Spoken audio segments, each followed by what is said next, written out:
As governor, I intend to stand up for the right to vote. I will always acknowledge the outcome of elections, but I will never deny access to every voter, because that is the responsibility of every American to defend the right to vote. She said that Senate Bill 202, our Recent Elections Integrity Act, what we passed 2 years ago, would be suppressive in Jim Crow 2.0.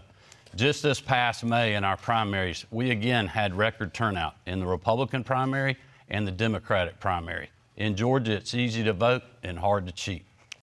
Listen, she's also said that the silver bullet on health care is Medicaid expansion, adding 650,000 people.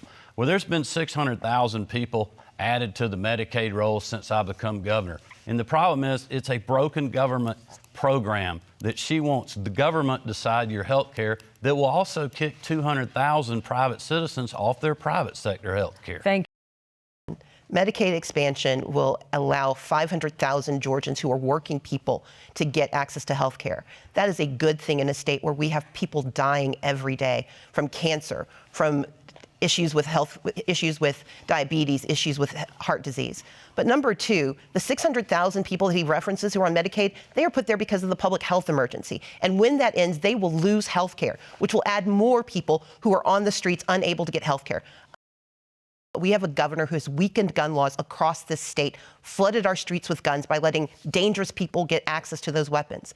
Georgia does not have a waiting period. We do not have universal background checks. And one of the few permits that we had that was helping keep us safe stopped 5,000 people who should not have had weapons from getting them, got weakened by this governor with his criminal carry law. I would just let people at home know the largest, fastest growing segment of the population that's buying handguns and firearms is African Americans and females. You know why?